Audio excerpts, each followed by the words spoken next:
Всем привет! Согласитесь, когда вы ставите рингтоны на своих друзей, иногда бывает так, что вам хочется сделать рингтон какой-то, именно какой-то момент, а песня начинается нудно или долго, и уже весь кайф пропадает. Конечно, можно порезать дома, ну, на компьютере, но можно это сделать из телефона. И вот есть программа Ringtone Maker, здесь, естественно, настройки, мы их пропускаем, и вот, например, берем Гондурас педали, выбираем, играет музыка, я сделал потише просто.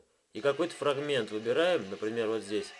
Нажимаем, проигрываем, нажимаем финиш. И получается, вот можем послушать, что мы оставим, сделали. Берем, выбираем сохранить рингтон, имя рингтона. Ну, выбираем педали,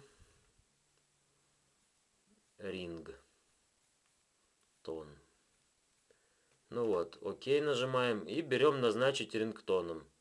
Выбираем какой-то контакт из своей записной книжки, я назначу себя, собственно, и выходим из программы. Ну вот, я вышел из программы, сейчас я позвоню самому себе и продемонстрирую вам это дело.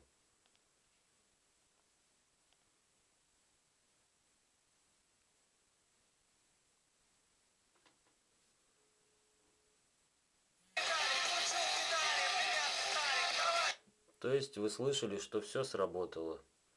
Ну и на этом, я думаю, с этой программой мы разобрались. Всем пока.